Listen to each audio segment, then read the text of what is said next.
సికింద్రాబాద్లో కేంద్ర మంత్రి రాజ్నాథ్ సింగ్ మాట్లాడుతున్నారు. లైవ్ లో చూద్దాం. यदि किसी को प्राप्त है हिंदुस्तान की राजनीति में तो भारतीय जनता पार्टी को प्राप्त है, एनडीए को प्राप्त है।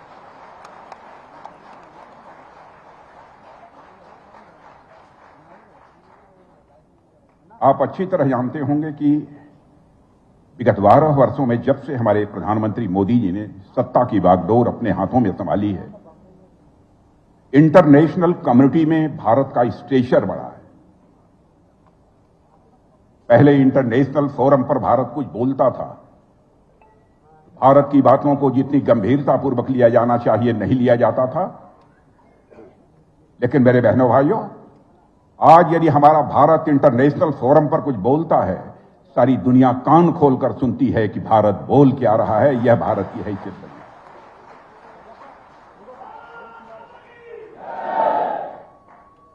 हैदराबाद जब भी मैं आता हूं साथियों, मेरे लिए यहां आना हमारे लिए स्वयं प्रसन्नता का विषय यह होता है। और एक बार फिर यहां पर आप सबके बीच आकर मैं अपने को बेहद प्रसन्न महसूस कर रहा हूं।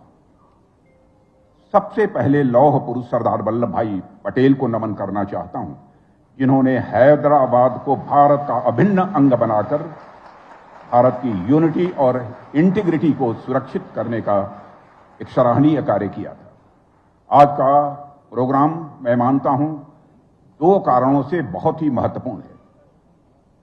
पहला वो यह है कि अभी कुछ ही दिनों पहले हमारे प्रधानमंत्री नरेंद्र मोदी जी ने अपने 12 वर्ष का कार्यकाल पूरा किया है। साथियों, ये 12 वर्ष गुड गवर्नेंस और इंक्लूसिव डेवलपमेंट की दृष्टि से यदि मैं कहूं कि भारत में यह हिस्टोरिकल ईयर रहे हैं, तो यह कहना भी एग्जैजरेशन नहीं होगा, यह कहना भी अतिशयोक्तिपूर्ण नहीं होगा। और इन 12 वर्षों में हमने न केवल पिछले डिकेड्स के जो गड्ढे भरे हैं, बल्कि पूरे सिस्टम में जो रिफॉर्म करना चाहिए वह पूरे सिस्टम में हम लोगों ने रिफॉर्म किया है। हमने भारत के विकास के लिए जो रनवे तैयार किया है, जहां से अब भारत विकसित भारत बनने की उड़ान भरने को पूरी तरह से तैयार है। और 2047 में हमारा यह भारत निश्चित रूप से विकसित भारत बनकर रहेगा। आप जानते हैं, सरदार वल्लभ भाई पटेल ने आजाद भारत को एकता के सूत्र में पिरोने का काम किया था। उसी प्रकार हमारे प्रधानमंत्री मोदी जी के नेतृत्व में हमारी सरकार भारत को सांस्कृतिक, सामाजिक, आध्यात्मिक और आर्थिक स्तर पर यानी कल्चरल, सोशल, स्पिरिचुअल और इकोनॉमिक स्तर पर भारत को मजबूत करने का काम इस समय कर रही है। विकसित राष्ट्र के संकल्प को पूरा करने के लिए मैं विश्वास के साथ कह रहा हूं, सारा हिंदुस्तान नहीं सारी दुनिया महसूस करती है कि भारत अब तेजी के साथ अपने कदम आगे बढ़ा रहा है।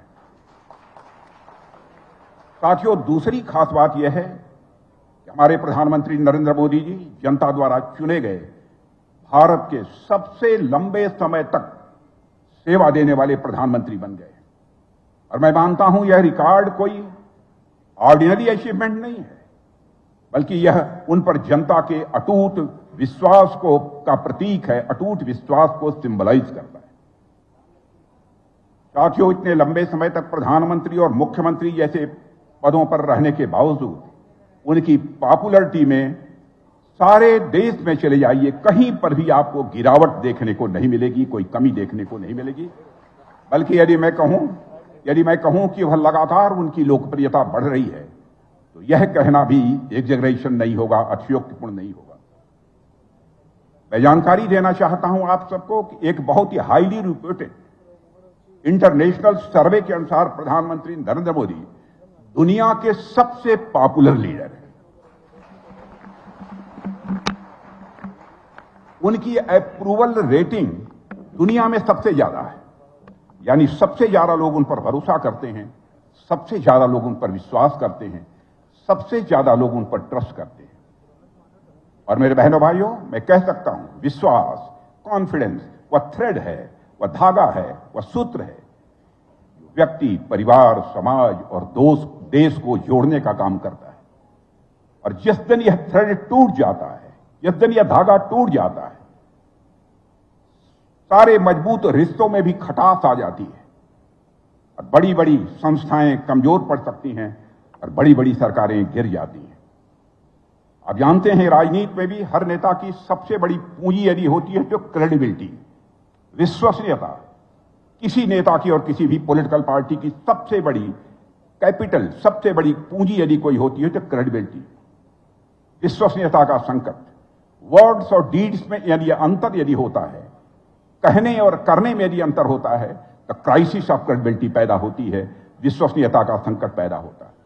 और मैं विश्वास के साथ कह सकता हूं, भारत सरकार का एक सीनियर मिनिस्टर होने के नाते लंबे समय तक इंडियन पॉलिटिक्स में काम करने के कारण भारत की राजनीति में पैदा हुए क्राइसिस ऑफ क्रेडिबिलिटी को किसी पॉलिटिकल पार्टी ने यदि चैलेंज के रूप में स्वीकार किया है तो हमारी पार्टी भारतीय जनता पार्टी ने स्वीकार किया।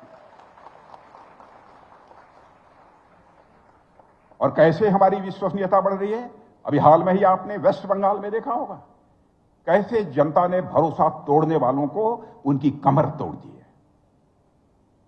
और वहां पर क्लियर मेजॉरिटी से वेस्ट बंगाल में हम लोगों ने सरकार बनाने में कामयाबी हासिल की है।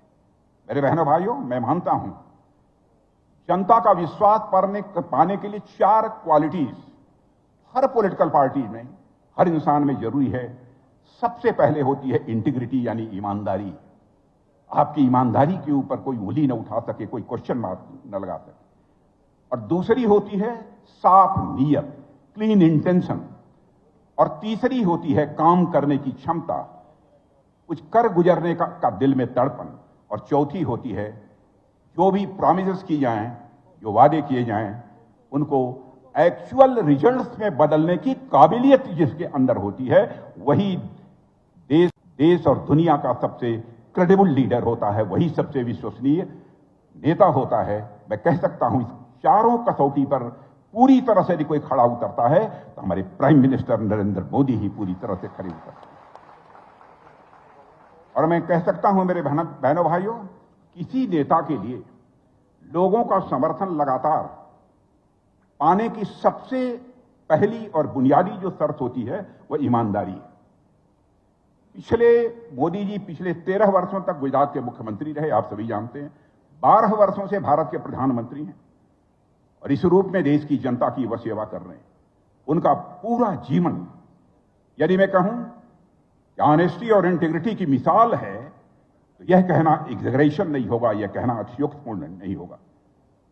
उन्होंने अपनी पूरी जिंदगी को अत्यंत सादगी के साथ जिया है। मेरे बहनों भाइयों, मैंने बहुत नजदीक से देखा है, मुझसे ज्यादा नजदीक उन्हें किसने देखा है। प्रधानमंत्री बनते ही उन्होंने साफ कर दिया था कि न खाऊंगा न किसी को खाने दूंगा। यह प्रधानमंत्री ने बड़े विश्वास के साथ कहा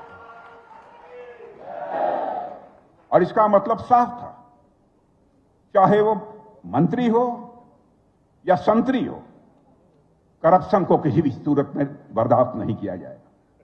करप्ट व्यक्ति को किसी भी सूरत में कोई संरक्षण नहीं मिलेगा। यानी करप्शन के खिलाफ जीरो टॉलरेंस की हमारी पॉलिसी रही है। और साथियों, कांग्रेस की सरकारों के दौरान आपने देखा होगा कोई दिन ऐसा नहीं जाता था जब कोई ना कोई स्कैम की, बड़े घोटालों की खबर ना आती हो। Coal scam, 2G scam, commonwealth scam जैसे स्कैम्स की वजह से देश को लाखों करोड़ों रुपए का नुकसान भुगतना पड़ा है। इतना ही नहीं बल्कि इंटरनेशनल कम्युनिटी में भारत की छवि धूमिल हुई है। कुछ लोग चंद रुपयों के लिए देश की सुरक्षा को दांव पर लगा देते हैं। जनता से उनको वोट मांगने का, मेरे बहनों भाइयों, कोई हक नहीं।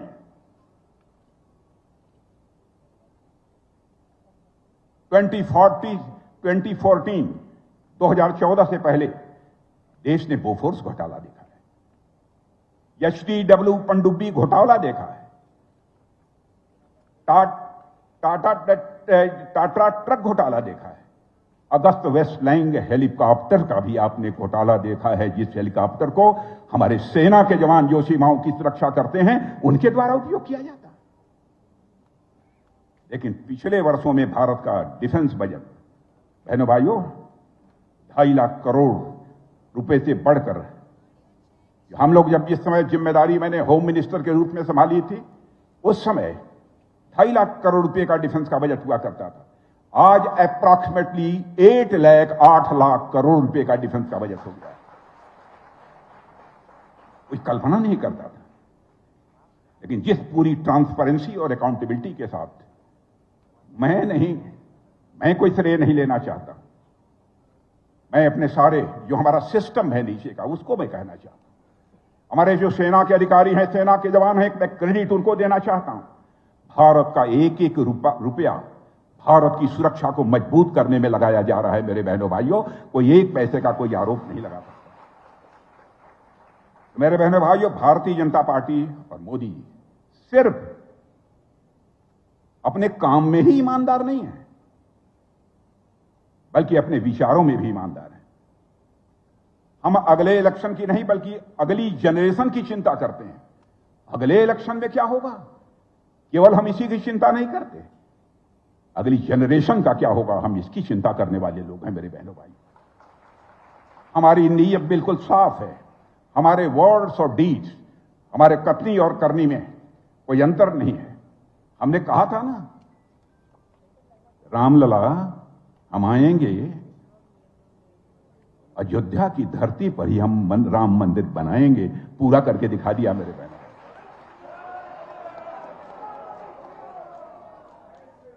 हमने कहा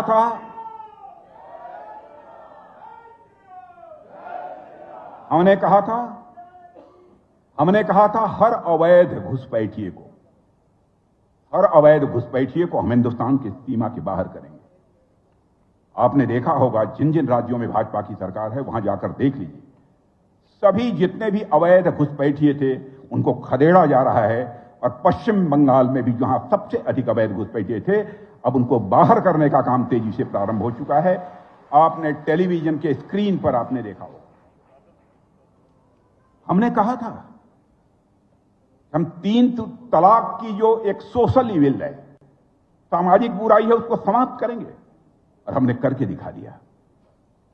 हमने अपने वादे के मुताबिक वक्फ कानूनों में भी जो आवश्यक रिफॉर्म्स होने चाहिए थे, आवश्यक सुधार होने चाहिए थे, वो रिफॉर्म्स भी हमने कर दिया है। हमने कहा था कि यूनिफॉर्म सिविल कोड हम लेकर आएंगे, और बहनों भाइयों, इसकी शुरुआत उत्तराखंड से हो चुकी है और कई भाजपा शासित राज्यों में इस पर काम चल रहा है। अब आगे भी क्या होगा, मुझे कहने की जरूरत नहीं है। जो कहा है हम लोगों ने, अक्षरशः उसका पालन करेंगे।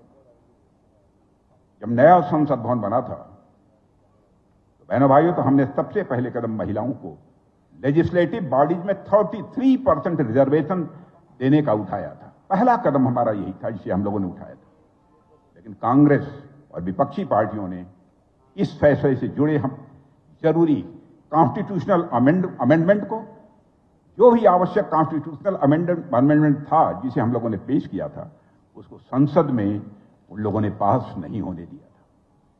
और घबराने की जरूरत नहीं है। मैं आश्वस्त करना चाहता हूं देश की महिलाओं को, जब तक उनका हक नहीं मिल जाता, बराबर की भागीदारी सुनिश्चित नहीं हो जाती, तब तक हम शांत नहीं बैठने वाले हैं, चुप्पी साध कर नहीं बैठे।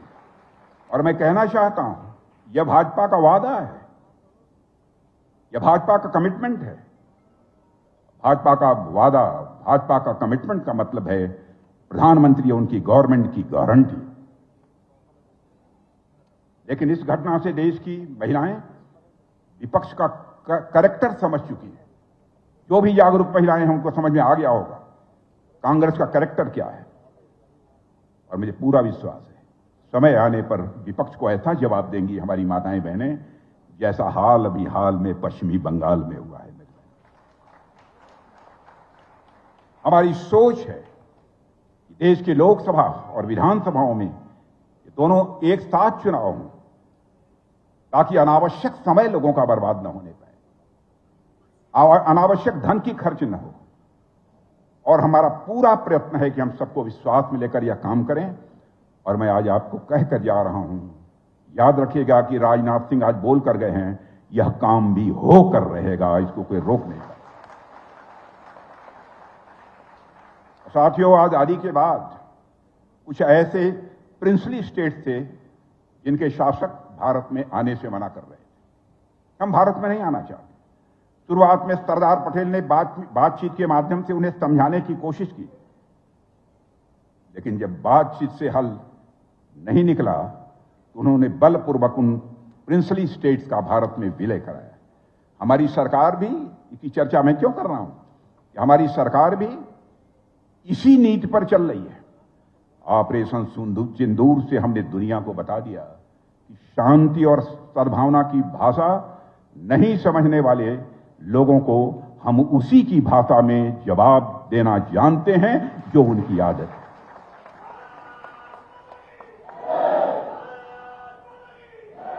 और हमारे ऑपरेशन सिंदूर को लेकर हमारे जवानों ने जिस शौर्य और पराक्रम का परिचय दिया है, उसको लेकर भारत की संसद में और बाहर बराबर कांग्रेस के और कोई विपक्षी नेता प्रश्न चिन्ह लगाते रहे, क्वेश्चन मार्क लगाते रहे,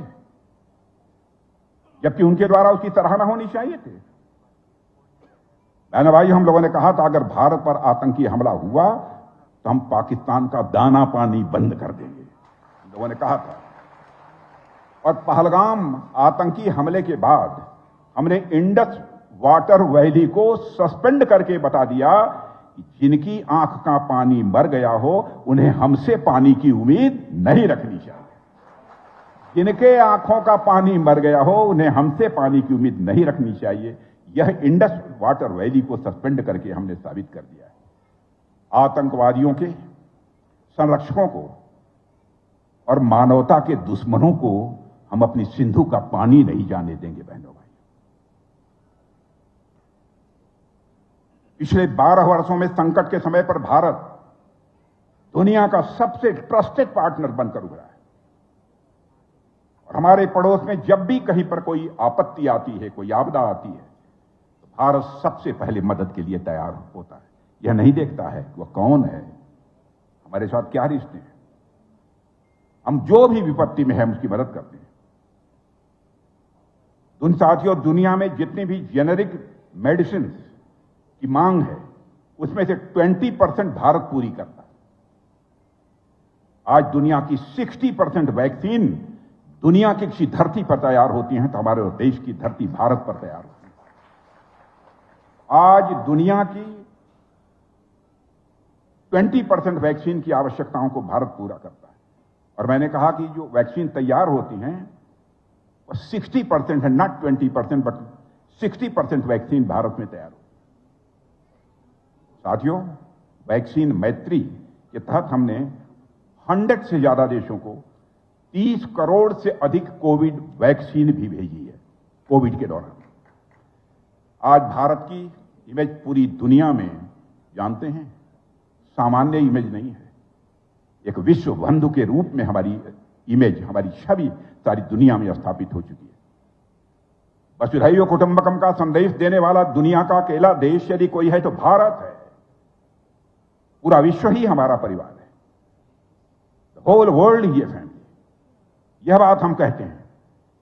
कोविड के संकट के दौरान हमने करके दिखा दिया कि हमारा विश्व ही परिवार है। लेकिन इसका मतलब यह नहीं है कि हम विश्व बंधु बने रहेंगे और कोई भी हमारे शांति के प्रयासों को, हमारी सहनशीलता और सद्भावना को हमारी कमजोरी समझ लेगा। यह नहीं चलेगा।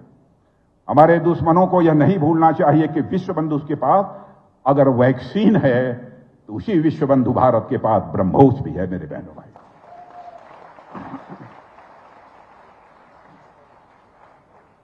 हम हर बीमारी का, एक बीमारी का नहीं, हम हर बीमारी का हर तरह से इलाज करना जानते हैं। हम हर बीमारी का हर तरह से इलाज करना जानते हैं। और साथियों, जहां तक हमारे प्रधानमंत्री मोदी जी के काम करने की क्षमता की बात है, वर्षों से मैं देख रहा हूं, तो मैं आपको एक उदाहरण देना चाहता हूं। हमारे प्रधानमंत्री मोदी जी देश के डेवलपमेंट के लिए, देश के विकास के लिए कितने डेडिकेटेड हैं, कितने समर्पित हैं। याद कीजिए 2022 में, 2022 में जब मोदी जी की माता का निधन हो गया था, उस दिन भी वे उनका अंतिम संस्कार करके काम पर जुट गए थे। अपनी माता का निधन होने के बावजूद उनका अंतिम संस्कार करके काम पर जुट गए थे। मोदी जी ने अपने जो भी पूर्व निर्धारित कार्यक्रम थे उन कार्यक्रमों को रद्द नहीं किया। उसी दिन नेशनल गंगा काउंसिल की बैठक से भी वे जुड़े और उन्होंने एक वंदे भारत ट्रेन की भी शुरुआत की। यह है हमारे प्रधानमंत्री मोदी। साथियों, यही नहीं, मोदी जी ने सभी मिनिस्टर से कह दिया था कि कोई भी मेरी माता जी के निधन के कारण अपना कार्यक्रम रद्द नहीं करेगा, क्योंकि इस मां की कोख से जो व्यक्ति पैदा हुआ है, जो आज भारत का प्रधानमंत्री है, मां कितनी सौभाग्यशाली होगी, कैसा संस्कार अपने बच्चों को दिया होगा। उन्होंने कहा कि मेरी मां बार बार कहती थी, जिस काम के लिए जनता के बीच गए हो, तुम्हारी प्रायोरिटी यदि होनी चाहिए तो जनता का काम होनी चाहिए, जनता की सेवा होनी चाहिए। सोचिए,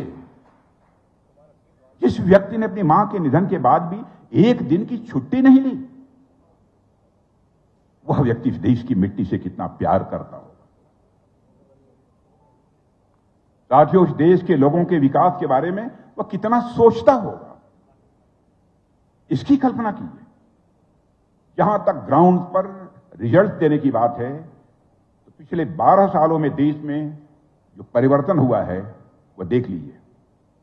यह खुद से साबित हो जाएगा कि हम सिर्फ वादे नहीं करते हैं, बल्कि रिजल्ट डिलीवर करने वाले हम लोग हैं। यह करके 12 वर्षों में हम लोगों ने दिखाया है। और साथियों, 12 साल पहले कोई सोच भी नहीं सकता था कि भारत को कोई नक्सलिज्म से, नक्सलवाद से मुक्ति दिला देगा। डिकेड्स तक, दशकों तक नक्सली आम लोगों और हमारे सुरक्षा बल, सिक्योरिटी फोर्स के जो जवान थे, उनके साथ खून की होली खेलते रहे। बड़ी संख्या में हमारे सिक्योरिटी फोर्सेस के जवान भी मारे गए। लेकिन आज मैं सीना ठोक कर कह सकता हूं, हमारी सरकार ने मोदी जी के नेतृत्व में इस नक्सलवाद को हिंदुस्तान की धरती से समाप्त कर दिया है। जिन इलाकों में कभी बंदूक की आवाज गूंजती थी, जिन इलाकों में कभी बंदूक की आवाज गूंजती थी, वहां मेरे बहनों भाइयों, वहां स्कूल की घंटियां बज रही हैं, सड़कें बन रही हैं और विकास वहां तेजी के साथ पहुंच रहा है। हमने भारत के इतिहास का सबसे बड़ा और सबसे जरूरी टैक्स रिफॉर्म जीएसटी हिम्मत के साथ लागू किया। कितना विरोध हो रहा था। सर, कांग्रेस ने कहा कि देश की पूरी बिजनेस सिस्टम को ये समाप्त कर देना चाहते हैं। आज one nation one market, one tax की वजह से ईज ऑफ डूइंग बिजनेस को बढ़ावा मिला है। और हमारी सरकार ने 4 लेबर कोड्स लागू किए ताकि हमारे श्रमिक भाई बहनों का जीवन पहले की अपेक्षा कहीं ज्यादा बेहतर हो सके, उनकी सोशल सिक्योरिटी बढ़े, उनकी आमदनी बढ़े। यह चिंता करते हुए हमने 4 लेबर कोड्स लागू किए। इतना ही नहीं मेरे बहनों, हमने पूरे जस्टिस सिस्टम में भी रिफॉर्म किया है। ब्रिटिश राज से चले आ रहे कानूनों की जगह हमने नए कानून बनाए हैं ताकि हिंदुस्तान के सभी नागरिकों के राइट्स की बेहतर तरीके से रक्षा हो सके और हर नागरिक को न्याय मिल सके, समय पर मिल सके। एक समय था जबकि कांग्रेस बराबर कहती थी कि देश से आर्टिकल 370 कोई मां का लाल समाप्त नहीं कर सकता, और आपने देखा होगा आर्टिकल 370 को चुटकी बजाकर बहनों भाइयों हमारी सरकार ने समाप्त कर।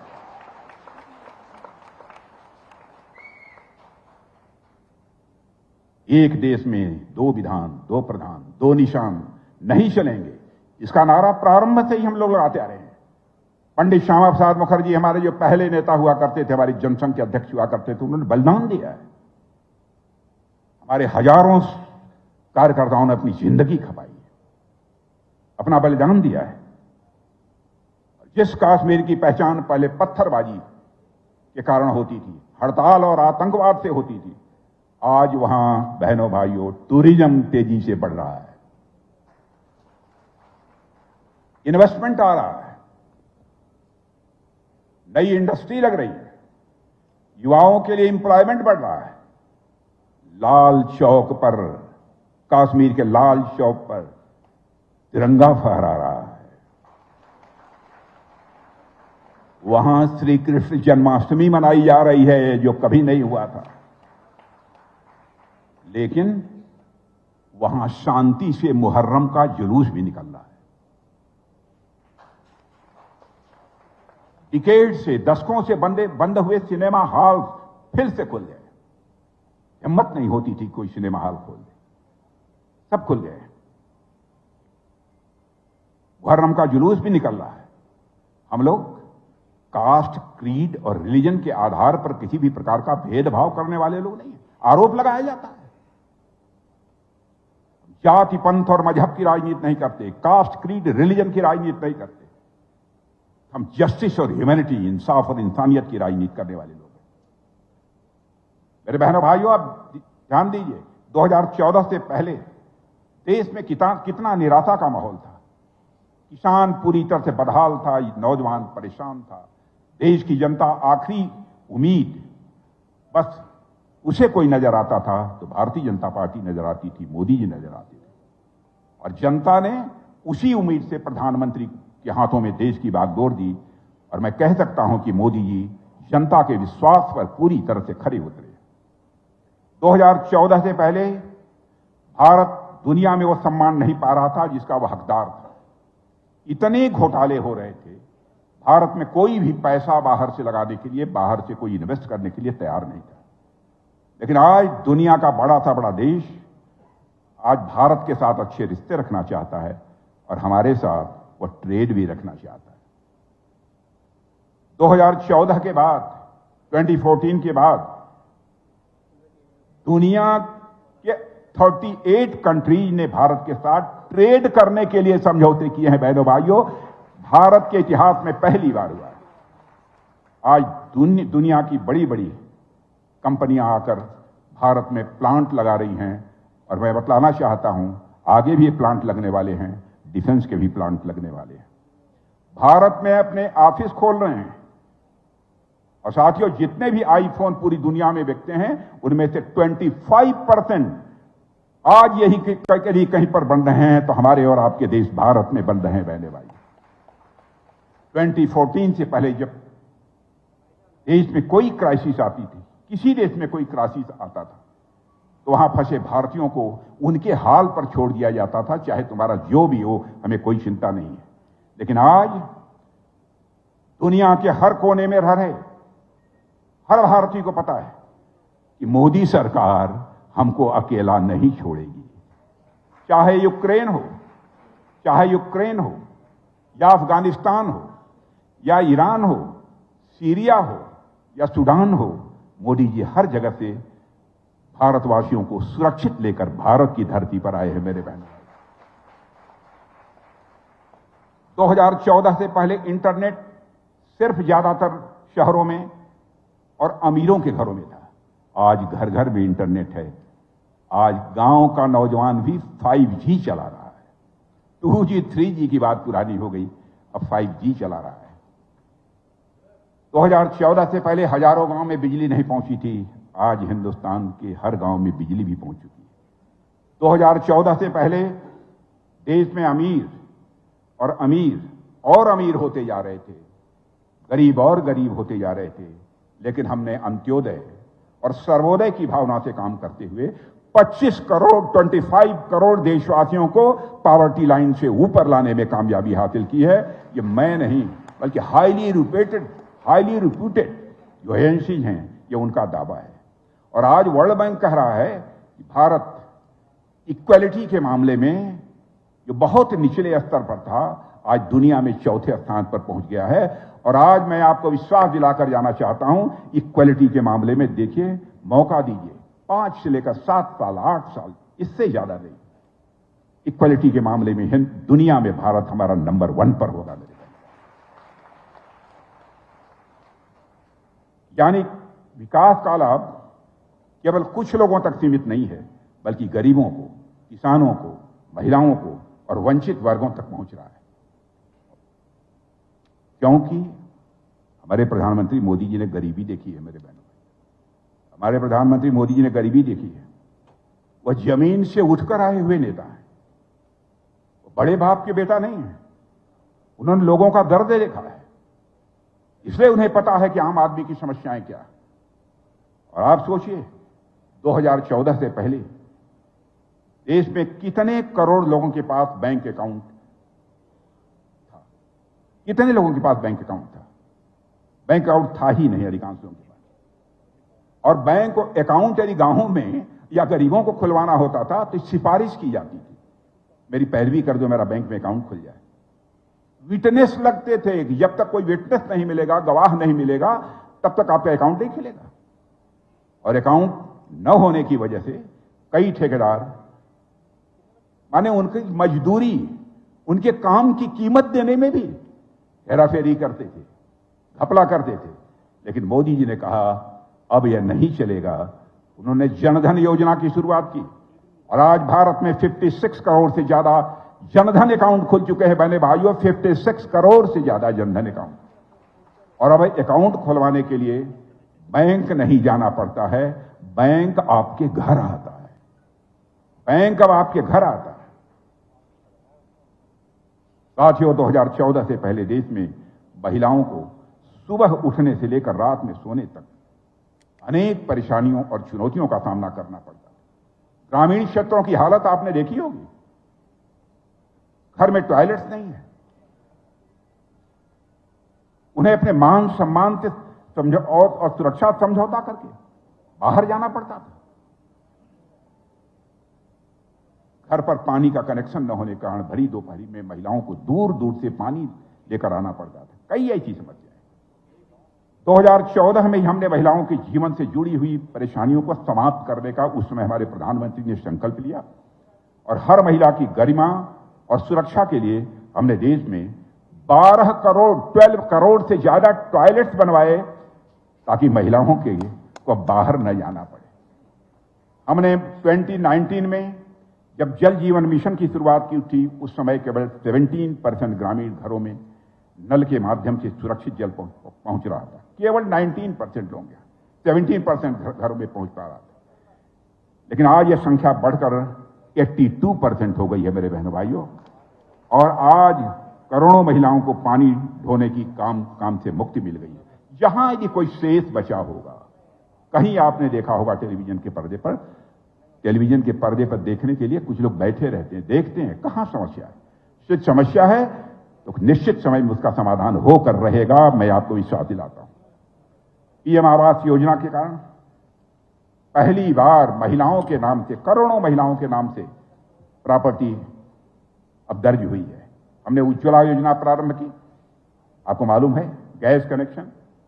हमारी माताओं बहनों को काफी हद तक स्मोक्स, धुएं से मुक्ति मिली है। हमने आयुष्मान भारत योजना प्रारंभ की, 5 लाख रुपए तक का मुफ्त इलाज। क्या पहले कोई कल्पना करता था 5 लाख रुपए तक का मुफ्त इलाज होगा? इतना ही नहीं, आम लोगों के, वंचित वर्ग के लोगों को और महिलाओं का संघर्ष को, महिलाओं के संघर्ष को कांग्रेस कभी वो संघर्ष नहीं समझ पाई, उनका कष्ट नहीं समझ पाई। और जिन्होंने कभी गांव नहीं देखा, गरीबी नहीं देखी मेरे बहन भाइयों, वह आम जनता का दर्द कभी समझ नहीं सकते।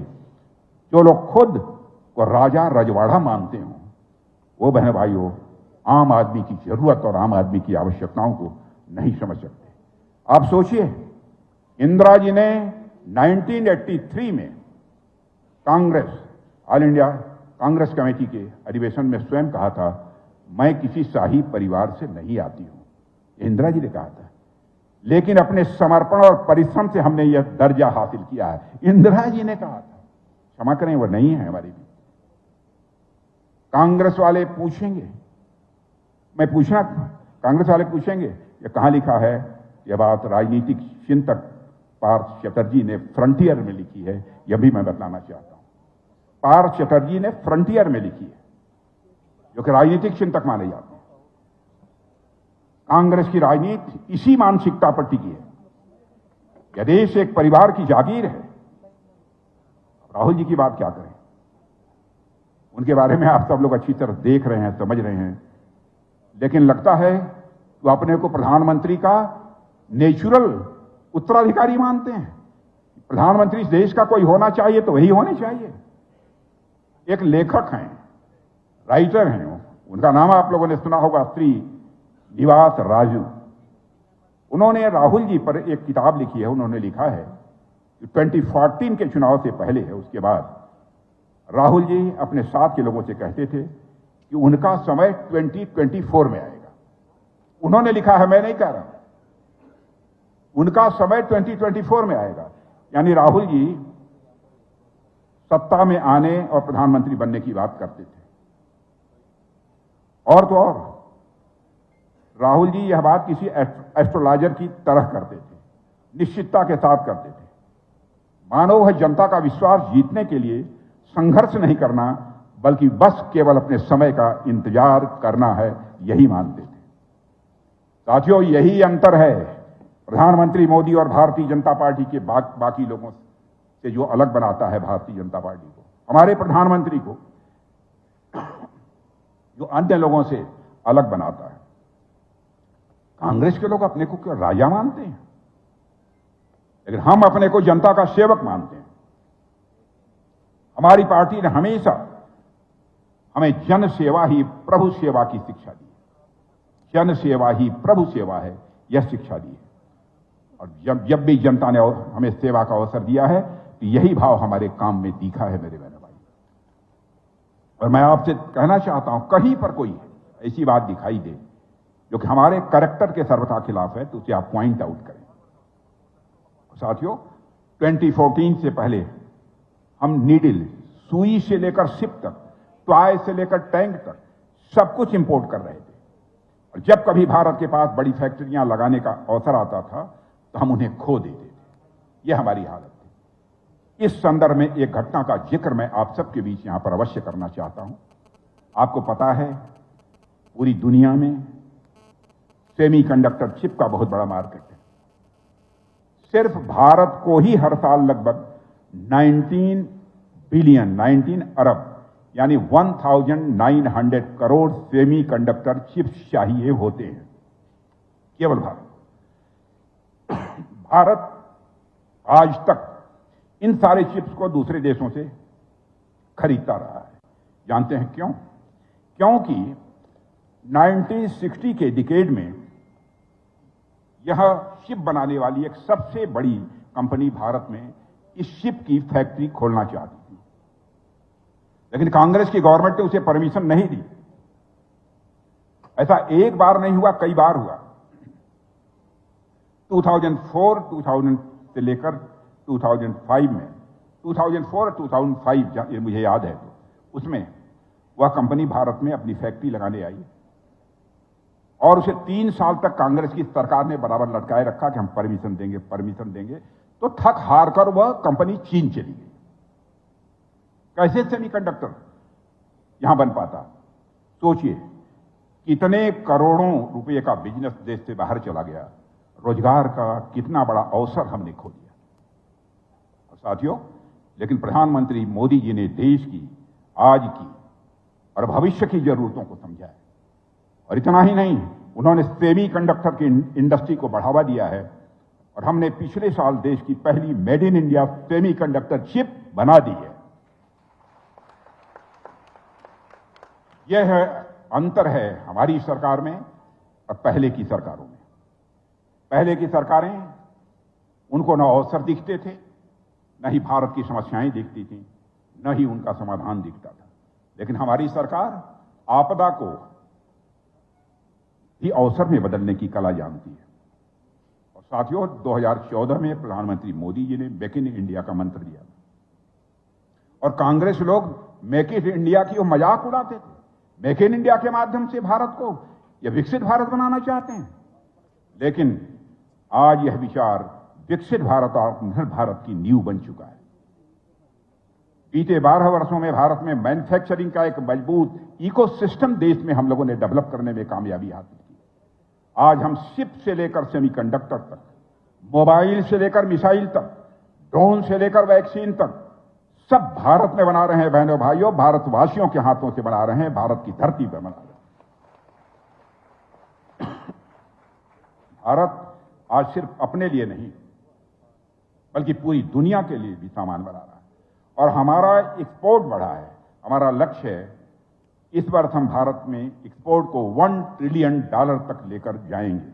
अगर अगले 5 वर्षों में इसे बढ़ाकर हम $2 ट्रिलियन तक ले जाएंगे। बहनों भाइयों, मैं कॉन्फिडेंस के साथ यह बात कहना चाहता हूं। यह है हमारे नए भारत की ताकत। भारत सिर्फ एक कंज्यूमर नहीं है, बल्कि भारत एक मैन्युफैक्चरर भी है। यह संदेश हमने सारे विश्व को दे दिया। अगर बहनों भाइयों, मैं रक्षा मंत्री हूं, डिफेंस मिनिस्टर हूं, तो मैं जरूर डिफेंस सेक्टर की बात करूंगा। हमारा फोकस अब केवल हथियार खरीदने पर नहीं है, बल्कि भारत को डिफेंस मैन्युफैक्चरिंग में आत्मनिर्भर बनाने पर है। इसी का परिणाम है भारत का डिफेंस प्रोडक्शन 2014 में 35-40 हजार करोड़ शायद रहा हो। आज 1.5 लाख करोड़ की हमारी डिफेंस प्रोडक्शन हो गई है। और सुन लीजिए, महीने भर के बाद ही सुनेंगे यह डिफेंस प्रोडक्शन 1.7 लाख करोड़ हो गया। अभी वो फिगर कुछ हमने इसमें जोड़ी नहीं है। हमारा डिफेंस एक्सपोर्ट कई गुना बढ़ गया है, कई गुना बढ़ गया है। अप्रॉक्सीमेटली जो पहले 600 करोड़ हुआ करता था या 1000 करोड़ हुआ करता था, आज हम 39,000 करोड़ का एक्सपोर्ट कर रहे हैं, जो भारत की धरती पर की है। और कुछ ही दिनों में आपको एक फिगर बढ़ाकर मैं बतलाऊंगा, लेकिन जब तक पूरी फिगर हमारे सामने न आ जाए, मैं बढ़ाकर इसको आपके सामने पेश नहीं करना चाहता। लगातार, और आपको जानकर खुशी होगी, हम 100 कंट्रीज को डिफेंस आइटम्स एक्सपोर्ट कर रहे हैं मेरे बहनों।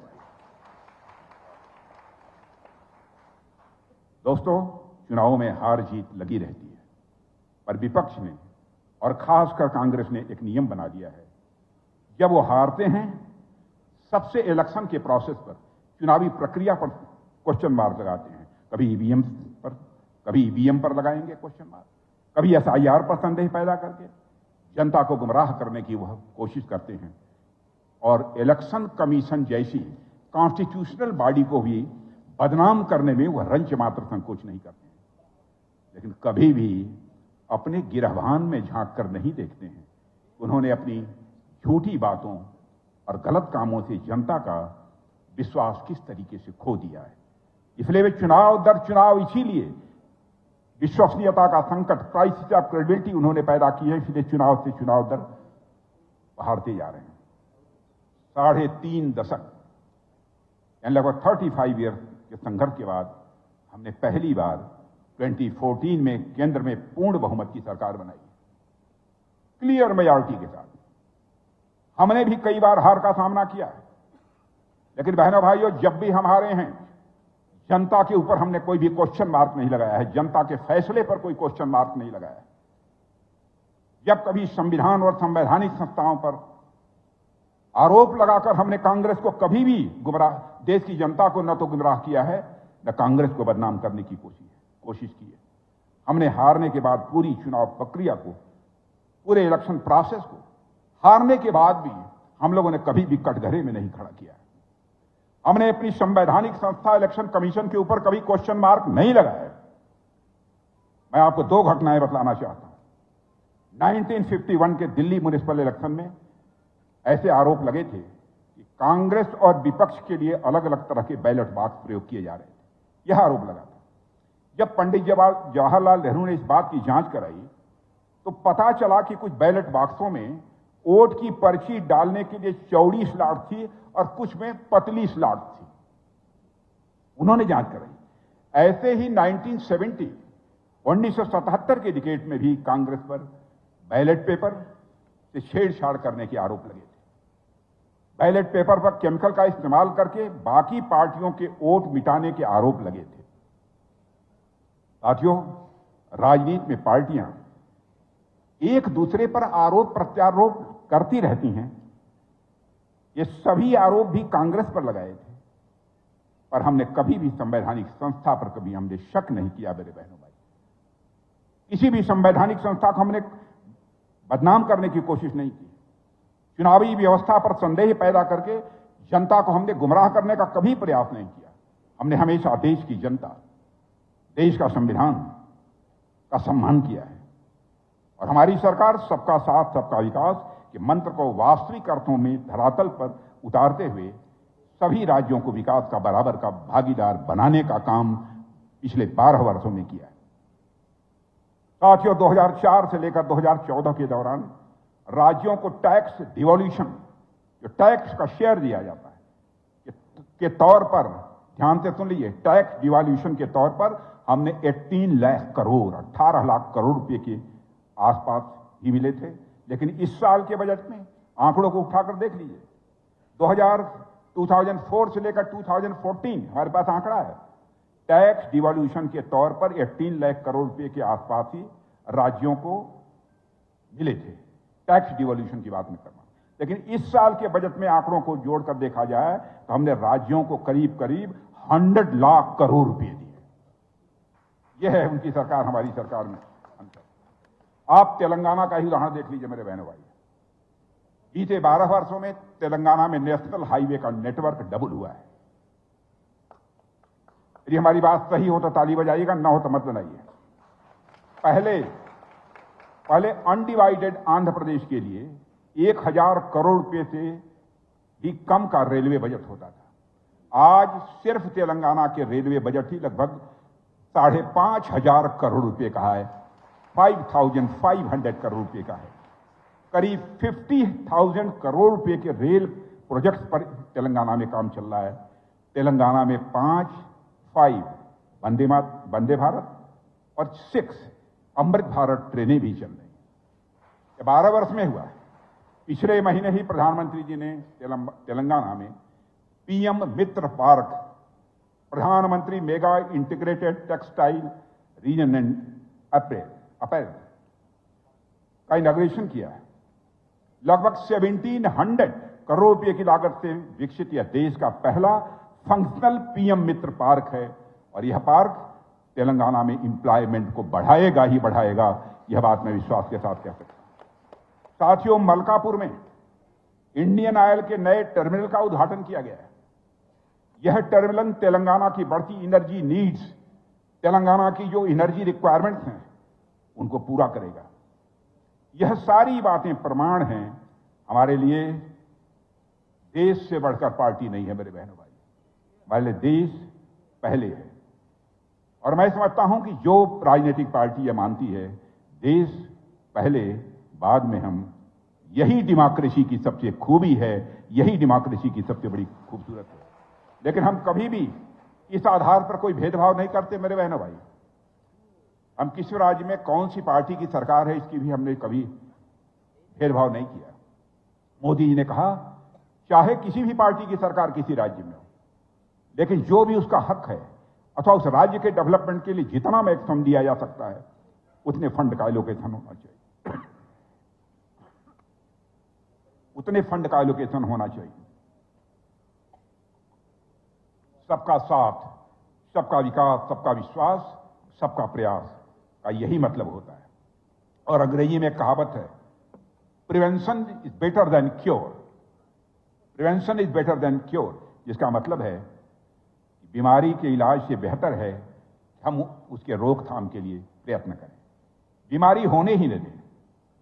और हमारे शायद कांग्रेस के लोगों को यह बात नहीं समझ में आती, जब संकट गहरा जाता था तब वह समाधान ढूंढने के लिए निकलते थे।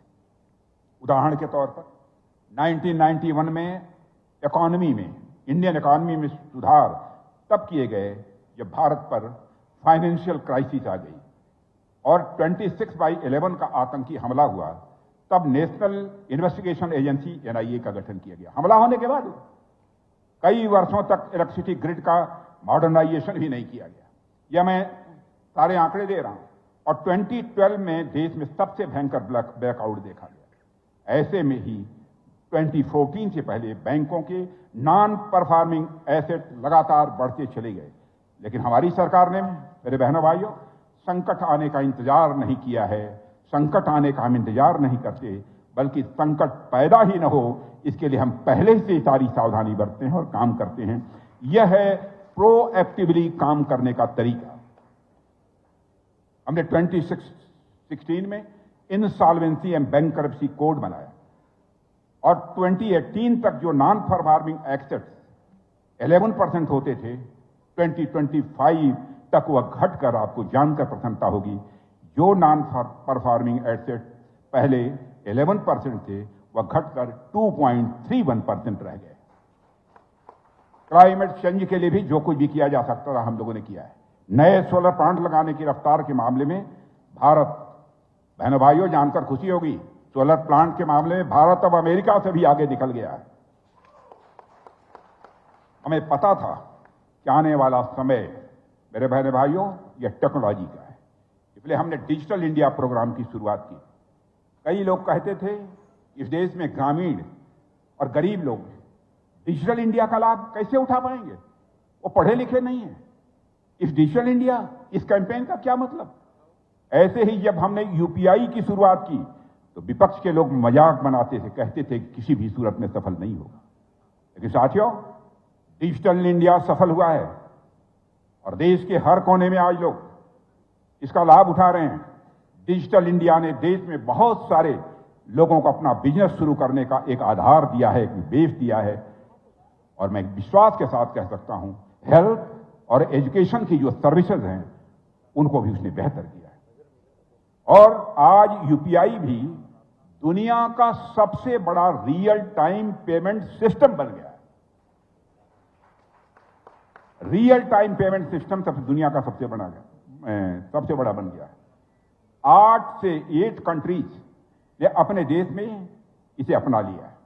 और मैं एक आंकड़ा देना चाहता हूं यहां पर, जो इस महीने में, अप्रैल महीने की बात कर रहा हूं, 20.35 बिलियन यूपीआई ट्रांजैक्शंस हुए एक महीने अप्रैल में, जिनकी वैल्यू अप्रॉक्सीमेटली 29 लाख है केवल अप्रैल में, जो मेरे पास आंकड़े आए हैं। यदि कहीं थोड़ा बहुत कहीं चूक हो तो मुझे कोई पॉइंट आउट कर दे। अरे बहनों भाइयों, जितना हो सकता है मैक्सिमम हमारी सरकार ने कोशिश की है। बहुत सारे ऐसे प्रोडक्ट्स जो भारत में नहीं बनते थे उनको भी बनाना शुरू किया है। हमारी सरकार ने 1 डिस्ट्रिक्ट 1 प्रोडक्ट की भी शुरुआत की है, ताकि पूरी दुनिया में भारत इन प्रोडक्ट की पहचान करा सके और इसकी मांग बढ़े। और आज जब प्रधानमंत्री दूसरे देशों के नेताओं से मिलते हैं तो उन्हें जो चीजें गिफ्ट देते हैं, जैसे मोदी जी ने जब विदेश गए थे तो तेलंगाना की विदरी शैली की सुराही भेंट की। दक्षिण अफ्रीका में राष्ट्रपति को उपहार दिया था, और यूएई की कीन मदर को उन्होंने करीमनगर का फिलिग्री बॉक्स भेंट किया था। डेनमार्क के प्रधानमंत्री को उन्होंने बिदरी कला से निर्मित सिल्वर वर्क का एक वास गिफ्ट में दिया था। यानी प्रधानमंत्री जी, मोदी जी के प्रयासों से आज देश के हर कोने में बहनों भाइयों जो प्रोडक्ट्स बन रहे हैं उनको विश्व भर में पहुंचाने की कोशिश हो रही है। और मोदी जी का विजन आज भी समस्याओं के समाधान के साथ साथ एक विकसित और आत्मनिर्भर भारत का निर्माण करना भी है। और इस लक्ष्य को प्राप्त करने के लिए वह तेजी से अपने कदम आगे बढ़ा रहे हैं। और इस बात के कई प्रमाण हैं। आज दुनिया की बड़ी से बड़ी अर्थव्यवस्थाएं संघर्ष कर रही हैं, लेकिन बहनों भाइयों, आप सीना ठोक कर कह सकते हैं आज सारी दुनिया में फास्टेस्ट ग्रोइंग इकोनॉमी यदि किसी देश की है तो हमारे और आपके देश भारत की है। और एक माने जाने इकोनॉमिस्ट ने कहा है, भारत को शाइनिंग स्टार कहा था। पिछले साल 3 बड़ी क्रेडिट रेटिंग एजेंसियों ने भारत की सॉवरेन क्रेडिट रेटिंग में बढ़ोतरी की है। भारत की रेटिंग बढ़ने का मतलब है दुनिया को भारत की इकोनॉमी, उसकी पॉलिसी, उसके भविष्य पर विश्वास निरंतर बढ़ता जा रहा है। हम कांग्रेस की तरह सिर्फ पॉपुलिस्ट फैसले नहीं लेते हैं जो लोगों को अच्छे लगे, ऐसे फैसले लें ताकि हमको वोट मिल जाए जो आसान हो, लेकिन आगे चलकर देश के लिए ज्यादा फायदेमंद साबित न हो। हम ऐसे फैसले नहीं करते मेरे बहनों भाई। हमारे यहां ऐसे रास्ते को प्रेय कहा गया है, यानी उसको हम कहते हैं फ्लीटिंग कंफर्ट। अंग्रेजी में बताना चाहूं, फ्लीटिंग कंफर्ट कहते हैं। और थोड़े समय के लिए खुशी देते हैं और कुछ समय के बाद नुकसान का यह कारण भी बनते हैं। दूसरा रास्ता वह है जो शुरू में थोड़ा कठिन लगता है, धैर्य और मेहनत मांगता है, लेकिन अंत में व्यक्ति, समाज और देश सभी का भला यदि होता है तो उसी कारण होता है। और इसी दूसरे रास्तों को हमारे यहां श्रेय यानी इंड्योरिंग गुड कहा गया है, और इसी दूसरे रास्ते को हमारे यहां श्रेय कहा गया है। इसलिए हमने प्रेय की नहीं बल्कि श्रेय का रास्ता चुना है, यानी इंड्योरिंग गुड का रास्ता चुना है। और आज पूरी दुनिया में इंस्टेबिलिटी है बहनों भाइयों, कई जगह युद्ध चल रहे हैं, भारत मजबूती के साथ, भारत हिम्मत के साथ, स्थिरता के साथ, तेजी के साथ आगे बढ़ रहा है और ये विकास का रास्ता आगे लंबा करता चला जा रहा है, उसी पर बढ़ता जा रहा है। भारत को हम विकसित भारत बनाकर रखेंगे, बनाकर दम लेंगे, यह हम सभी का संकल्प है। आप सभी का सहयोग चाहिए। इन्हीं शब्दों के साथ आप सबको अपनी हार्दिक शुभकामनाएं देते हुए, और आप इतने लंबे समय से यहां से बैठे, मैं आप सबके सामने शीश झुकाकर आप सभी का अभिनंदन करते हुए अपना निवेदन यहीं समाप्त करता हूं। बोलिए भारत माता की। मैं आदरणीय राजनाथ सिंह जी को ధన్యవాद करता हूं। ఇప్పుడు గుండగోని భరత్ గౌడ్ గారిని వందన సమర్పణ చేసిన తర్వాత జాతీయ గీతం పాడి మనం ఈ కార్యక్రమాన్ని ముగిస్తాం।